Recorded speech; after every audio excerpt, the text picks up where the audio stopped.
وَكَأَيِّن مِّن دَابَّةٍ لَّا تَحْمِلُ رِزْقَهَا، اور کتنے ہی جاندار ایسے ہیں کہ جو اپنا رزق اپنی پیٹھ پر لاد کر نہیں پھرتے، کوئی سٹوریج نہیں انہوں نے کیا ہوا اپنا رزق۔ یہ سورۃ العنکبوت آیت نمبر 60۔ کتنے ہی چلنے پھرنے والے ہیں کہ وہ اپنا رزق اپنی پیٹھ پر لے کر نہیں پھرتے۔ اللہ یرزقها، اللہ تعالیٰ انہیں رزق دیتا ہے، وَإِيَّاكُمْ، اور تمہیں بھی اللہ ہی رزق دے گا، وَهُوَ السَّمِيعُ الْعَلِيمُ، اور وہی سننے والا علم والا ہے۔ یہ بہت بڑی اللہ تعالیٰ کی کوالٹیز ہیں، ہر مخلوق کی ہر آواز کو ہر وقت سننا اور اس کا علم رکھنا۔ یہ نہ کوئی فرشتہ کر سکتا ہے، نہ کوئی پیغمبر کر سکتا ہے، نہ کوئی اور مخلوق کر سکتی ہے، یہ اللہ کے ساتھ خاص ہے۔ تو اللہ تعالیٰ فرما رہا ہے کہ جاندار اپنا، کتنے ہی جاندار اپنا رزق اپنی پیٹھ پر لے کر نہیں پھرتے، ہم انہیں رزق دیتے ہیں۔ یہ پرندے جو صبح نکلتے ہیں کس آس اور امید کے اوپر، اللہ تعالیٰ ان کو کھلاتا ہے۔ اور پھر کئی ایسے پلانٹس موجود ہیں، وہ آپ دیکھیں کہ کیسی کیسی مخلوقات ہیں، کیسے کیسے درخت موجود ہیں دنیا میں کہ جو مینڈک کھا جاتے ہیں پورا پورا، یعنی ان کے پتوں کا ڈیزائن ایسا ہے کہ پتوں کا منہ کھلا ہوتا ہے، اس پہ کانٹے لگے ہوتے ہیں اور اٹریکٹیو چیزیں اس میں موجود ہوتی ہیں۔ کبھی کوئی مکھی گئی تو وہ پھنس گئی، اس مکھی کو کھانے کے لیے مینڈک گیا، جیسے ہی وہ اندر گیا تو وہ پھڑکنا شروع ہوگا، ساتھ ہی اس کا پتے کا منہ بند ہو جائے گا اور وہ اس کو ڈائجسٹ کر کے کھا جائے گا۔ اب وہ پودا خود تو حرکت کر نہیں سکتا، جا کے پکڑ بھی نہیں سکتا۔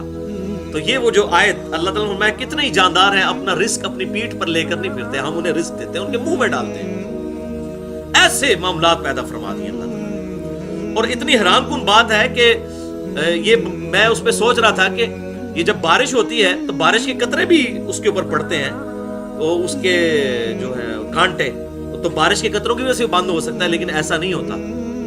جیسے اس میں کوئی چیز جائے اور وہ تیزی سے پھڑپڑائے، جیسے ہم ماؤس کو، کمپیوٹر کے ماؤس کو تیزی سے 2 دفعہ کلک کریں تو پھر وہ پروگرام رن کرتا ہے، اگر تھوڑے تھوڑے وقفے سے کریں نہیں کرتا، تو تیزی سے پھڑپڑائے پھر وہ پتا بند ہوتا ہے، ورنہ تو بارش ہوتے وقت وہ بھوکے ہی مر جائے وہ جو پلانٹ ہے بارش کے موسم میں۔ تو بارش کے قطرے کی وجہ سے اس کا پتا بند نہیں ہوتا۔ تو اس قسم کی کئی مخلوقات ہیں، اب یہ تو لادہ ٹاپک ہے، اس پہ تو گھنٹوں چاہیے صرف اس کے اوپر بولنے کے لیے۔ تو اللہ تعالیٰ فرما رہا ہے کہ ہم رزق دیتے ہیں، اور اگر آپ رزق، یہ اللہ کے علاوہ تو کوئی رزق پورا ہی نہیں کر سکتا۔ دنیا میں ملینز آف ویلز، دنیا میں لاکھوں ویلز، دنیا کے سمندروں میں، پیسیفک اوشن میں، اٹلانٹک میں، انڈین سی کے اندر ساری ملائی جائے تو لاکھوں ویلز بنتی ہیں، ان کی خوراک کون پوری کر رہا ہے؟ ایک جو ایوریج ویل مچھلی ہے اس کی ایک دن کی خوراک جو ہے نا چھوٹی ویل کی 500 کلو گرام گوشت ہوتا ہے، 500 کلو گرام، یہ کون پورا کر سکتا ہے؟ اور لاکھوں کے لیے پورا کرنا، اور یہ صرف ایک ویل مچھلی کی بات ہو رہی ہے، کیسا اس کے لیے انتظام کیا ہوا ہے۔ اور پھر باقی مخلوقات آپ گن، اس روئے ارض پہ ابھی تک جو مخلوقات دریافت ہو چکی ہیں وہ 2 ملین ہے سپیشیز، 20 لاکھ، یہ ان کی تعداد نہیں ہے بلکہ سپیشیز ہے۔ یعنی اگر گننا شروع کریں، انسان کو پہلی مخلوق آپ گن لیں، گھوڑا دوسری مخلوق، خچر تیسری مخلوق، کوا چوتھی مخلوق، گدھا 5ویں مخلوق، اس طریقے سے گنیں، نباتات اور حیوانات کی ملا کر 20 لاکھ سپیشیز ہے، اور ایک ایک جو سپیشیز ہے اس کی اربوں خربوں میں آبادی ہے، ان سب کا رزق پورا ہونا انبلیویبل ڈیٹا ہے۔ صرف زمین پر کیڑے اتنے موجود ہیں کہ زمین پر بسنے والے ہر انسان کو اگر 20 کروڑ دے دیے جائیں، 20 کروڑ آپ کو، 20 کروڑ آپ کو، اس طریقے سے جتنے 70-80 کے قریب لوگ بیٹھے ہیں سب کو اگر دے دیے جائے، اور دنیا کے سارے انسانوں کو 6-7 ارب لوگوں کو، تب بھی کیڑے بچ جائیں گے۔ اتنے صرف کیڑے ہیں حشرات الارض، اور درخت، پھر پرندے،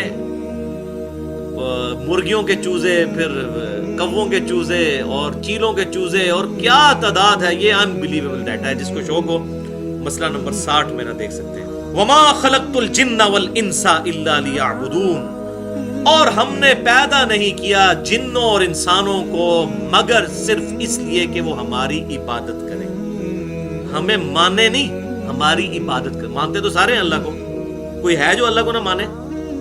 تو بہت بے وقوف ہو تو وہ نہ ماننے والا ہو ایتھیسٹ، ادروائز تو as far as God is concerned, کوئی بھگوان کہہ دیتا ہے، کوئی اسے ایشور کہہ دیتا ہے، کوئی گاڈ کہہ دیتا ہے، کوئی اللہ کہتا ہے، اور کوئی سپریم بینگ کہہ دیتا ہے، کوئی سائنس کی لینگویج میں سپر نیچرل ایجنسی کہہ دیتا ہے، مانتے سب ہیں ایک سپریم بینگ کو۔ تو ماننا کافی نہیں ہے، بلکہ اس کی عبادت بھی کرنی ہے، ٹوٹل اوبیڈینس، اس کی اطاعت کرنی ہے، اس کی ورشپ کرنی ہے۔ وہ سارے رسوم، ساری رسمیں، چاہے وہ نماز ہو، چاہے روزہ ہو، قربانی ہو، جھکنا ہو، ہاتھ باندھ کر کھڑا ہونا ہو، سجدہ کرنا ہو، یہ سارے پوسچرز اس ذات کے لیے خاص کرتے ہیں۔ ان صلاتی و نسکی و محیای و مماتی للہ رب العالمین، بے شک میری نماز، میری قربانی، میرا جینا، میرا مرنا، سب کچھ اللہ رب العالمین کے لیے۔ تو ہم نے جن اور انسانوں کو نہیں پیدا کیا مگر صرف اس لیے کہ وہ ہماری عبادت کریں۔ تو یہ اکثر این جی اوز کہہ رہے ہوتے ہیں جی عبادت کے لیے تو فرشتے بھی بہت تھے۔ بھائی جی تمہیں ٹھیکہ ملے ہوا ہے اس گل کا کہ تسی لوگوں کو گائیڈ کرو گے، تو یہ بڑی ایکسٹریم بات لوگ کر دیتے ہیں۔ اسی طریقے سے بعض دوسری ایکسٹریم پہ چلے جاتے ہیں، وہ کہتے ہیں جی بس نمازیں ہی نمازیں ہیں، بے شک رشتہ داروں کا مال دبا لو، وراثت میں بھائی کی جائیداد دبا لو، کوئی فرق نہیں پڑتا۔ اگر داڑھی رکھی ہوئی ہے تو جس طرح اپنی داڑھی اور پگڑی سے پبلک کو دھوکہ دیا ہوا ہے، قیامت والے دن اللہ کو بھی دھوکہ دے لیں گے، بریکٹس میں۔ تو ہم نے جن اور انسانوں کو نہیں پیدا کیا مگر صرف اس لیے کہ وہ ہماری عبادت کریں۔ لیکن اس میں فرق ہے، جن اور انسانوں کو اللہ تعالیٰ نے اختیار دیا ہے، فرشتے عبادت کرتے ہیں اپنے اختیار کے بغیر، اور انسانوں اور جنوں کے پاس سب سے بڑی جو نعمت ہے وہ عقل کی نعمت، انسان اپنی چوائس سے اپنے رب کو چوز کرتا ہے۔ اور میں کہتا ہوں یہ اتنی بڑی دولت ہے جو جبریل کے پاس بھی نہیں ہے۔ جبریل اگر اللہ کا فرما بردار ہے تو اس لیے کہ اللہ نے انہیں فرما بردار بنایا، لیکن اگر کوئی انسان اپنی چوائس سے اپنے رب کو چوز کرے تو اس سے بڑی کوئی دولت نہیں۔ اسی لیے کہا گیا نا لقد خلقنا الانسان فی احسن تقویم۔ ڈاکٹر اقبال نے کہا کہ فرشتے سے بہتر ہے انسان بننا، وہ واقعی انسان بننا، بندے دا پتر بننا، خالی یہ چلتا پھرتا حیوان نہ ہو، واقعی انسان بننا جو اللہ تعالیٰ کو ریکوائرڈ ہے۔ تو انسان کے پاس سب سے بڑی دولت یہ ہے کہ انسان اپنی ول سے اپنے رب کو چوائس کرتا ہے۔ الحمدللہ۔ ما اريد منهم من رزق وما اريد ان يطعمون، میں ان سے یہ تمنا نہیں رکھتا ان تمام مخلوقات سے کہ وہ مجھے رزق دیں، اور نہ یہ میری خواہش ہے کہ وہ مجھے کھانا کھلائیں۔ ان اللہ هو الرزاق ذو القوۃ المتین، بے شک اللہ ہے جو لوگوں کو رزق دینے والا ہے اور وہ زبردست قوت والا ہے۔ اللہ تعالیٰ فرماتا ہے، یہ دیکھیں کیا اس میں لجاجت ہے، کس لیول پہ آگے بات سمجھائی جا رہی ہے۔ اللہ تعالیٰ فرما رہا ہے دیکھو میں تم سے نہ روٹی مانگتا ہوں نہ کھانا مانگتا ہوں، ایک بات مانگتا ہوں، میری عبادت کرو۔ حالانکہ اللہ تعالیٰ غنی ہے، یہ ہمارے فائدے کے لیے کہہ رہا ہے۔ وہ انشاءاللہ میں تقدیر کے مسئلے میں اگلی دفعہ بتاؤں گا۔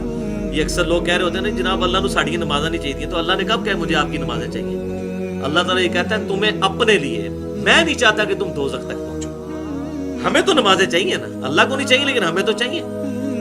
تو سورہ الزمر کے حوالے سے انشاءاللہ آیات آئیں گی، اللہ تعالیٰ فرماتا ہے میں بے پرواہ ہوں، لیکن یہ یاد رکھو میری نافرمانی کرو گے میں ناراض ہو جاؤں گا، فرما برداری کرو گے تو خوش ہو جاؤں گا۔ بے پرواہ ہوں، لیکن یہ نہ بے پرواہی کا مطلب یہ نہ سمجھ لینا کہ جو مرضی کرتے رہو، نہیں، فرما برداری کرو گے میں خوش ہوں گا، نافرمانی کرو گے تو وہ پنجابی جو کہتے ہیں ایسی دی تیسی پھیر کے رکھ دینا۔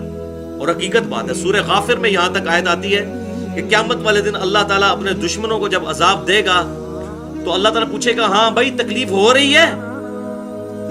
سورۃ المؤمن بھی کہتے ہیں، سورہ غافر بھی سے کہتے ہیں، شروع میں ہی آتا ہے، کہیں گے یا اللہ ہو رہی ہے، تو اللہ تعالیٰ فرمائے گا اس سے زیادہ مجھے تکلیف ہوتی تھی جب تمہیں دنیا میں میری طرف بلایا جاتا تھا اور تم گردانی کر جاتے تھے۔ دیکھیں اس لیول پہ جا کے بات کو سمجھانا، قیامت والے دن اللہ تعالیٰ فرمائے گا مجھے اتنی تکلیف ہوتی تھی جب تمہیں میری طرف بلایا جاتا تھا، آپ کوئی بلاتا کہتا ہے تسی اپنی قبر جانا میں اپنی قبر میں، اس سے بڑی تو کوئی جرت نہیں ہے۔ اس کی بجائے کوئی شخص یہ آپ کو آگے کہے کہ جناب یہ 7 والی گلی میں جو ہے وہ گورنمنٹ کی طرف سے اناؤنسمنٹ ہوئی ہے کہ جو جیلم کے جتنے شہری ہیں اپنا شناختی کارڈ دکھا کے 1-1 لاکھ روپے لے لیں، تو کوئی یہ نہیں کہے گا تو اپنی قبر جانا میں اپنی قبر ہی، کہیں گے جناب بڑی مہربانی جناب دس دیتا جائے، یہی کہیں گے نا۔ لیکن آخرت کی کوئی بات کرے تو فوراً اس کے اندر تو اپنی قبر جانا میں اپنی قبر میں۔ تو میں تم سے نہیں مانگتا کہ مجھے رزق دو، اور نہ میں یہ چاہتا ہوں کہ تم مجھے کھانا کھلاؤ، بلکہ اللہ تعالیٰ ہی لوگوں کو رزق دینے والا ہے اور وہ زبردست قوت والا ہے۔ اور کیا رزق دے رہے ہیں آپ ذرا سوچیں، رزق فری دے رہے ہیں۔ آپ سوچ رہے ہوں گے فری کون سا رزق دے رہے ہیں؟ بھائی فری وہ رزق دے رہا ہے جس رزق کے بغیر آپ 2 منٹ سے زیادہ زندہ نہیں رہ سکتے۔ کون سا رزق ہے؟ سانس فری ہے، کوئی ٹیکس نہیں اس کے اوپر. یہ پانی سے روٹی سے بھی بڑھ کر ضروری ہے.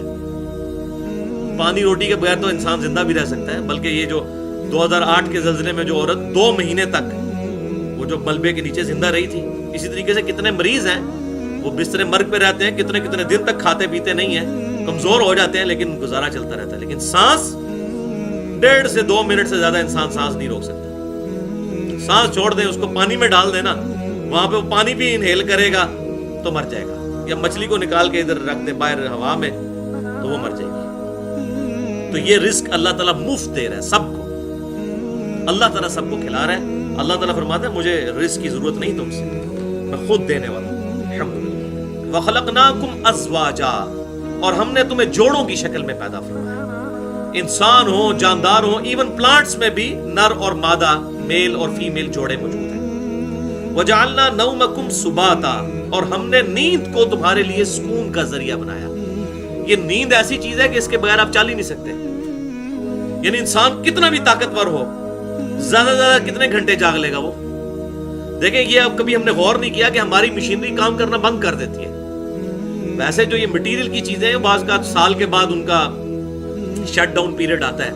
یہ جو فیکٹری ہیں خصوصاً پروسیس انڈسٹریز ہیں, سال میں 1 دفعہ ان کو بند کیا جاتا ہے. لیکن انسان ایک ایسی مشین ہے جو 2 دن کے اندر 2 نہیں تو زیادہ سے زیادہ 3 دن تک اس کے بعد شٹ ڈاؤن ہو جائے گی. اس کو آپ جہاں پہ بھی رکھیں گے اس کو نیند آ جائے گی.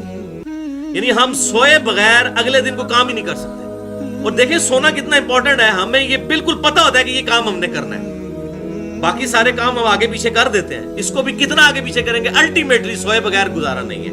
یہ انسان کی اللہ نے یہ بھی ایک خوراک رکھ دی ہے ایسی, نیند, اس کے بغیر گزارا ہی نہیں ہے. یعنی ہم کتنے لاچار ہیں کہ بغیر سوئے ہوئے گزارا نہیں. اب آپ کو سمجھ آئی, لا تأخذہ سنۃ ولا نوم, اللہ تعالیٰ فرماتا ہے نہ اسے اونگ چھو سکتی ہے نہ نیند. یہ اللہ کی کوالٹی ہے جو billions and trillions of years سے اللہ تعالیٰ هو الحی القیوم, ہر چیز کو تھامے ہوئے ہے اور خود سے زندہ ہے. ہم تو دیکھیں یہ کہتے ہیں جی وہ بزرگ حساب کتاب رکھیں گے, بزرگوں کے اپنی نیند روک کے بتا دیں. کوئی بندہ سویا ہوا ہو, جتنا مرضی وہ بزرگ ہو پہنچا ہوا, آپ اس کے پاس کھڑے ہو کر بات کریں وہ سن ہی نہیں سکتا. کہتے ہیں قبر میں جا کے سنتے ہیں, ان کو کہیں ادھر وہ جو سننا ہے وہ تو عبرت کے لیے وہ ایک موقع پر ہے. بخاری میں آتا ہے کہ جب مردے کو دفنا کر جاتے ہیں تو قدموں کی آواز سنتا ہے. وہ صرف اس لیے کہ وہ سارے سنتے ہیں, وہ ابو جہل بھی سنتا ہے, ابو بکر عمر عثمان والی بھی سنتے ہیں, میں اور آپ بھی سنیں گے, تاکہ نیک آدمی ہے وہ کہے شکر ہے یہ تو مجھے چھوڑ کر چلے گئے, میرے اعمال تو میرے ساتھ ہیں. اور جو گناہگار ہے اس کی حسرت میں اضافہ ہو کہ ان پہ مجھے تکیہ تھا جو مجھے چھوڑ کے چلے گئے, مجھے تو اپنے اعمال ساتھ لانے چاہیے تھے. اس سے پکڑ کے پتہ نہیں کیا مسئلے نکال لیے. بھائی کوئی کچھ نہیں کر سکتا. جو کہتے ہیں نا وہ مرنے کے بعد سن سکتا ہے, اس کو کہیں جو یہ لیٹا ہوا شخص ہے سامنے, اس کے سامنے بات کر کے بتائیں, وہ سن کے بتائیں. کوئی نہیں سن سکتا. انسان تو اتنا لاچار ہے اپنا پیشاب نہیں روک سکتا, نہیں روک سکتا, اور پیشاب بند ہو جائے تو کوئی جاری نہیں کر سکتا. یہ بات حقیقت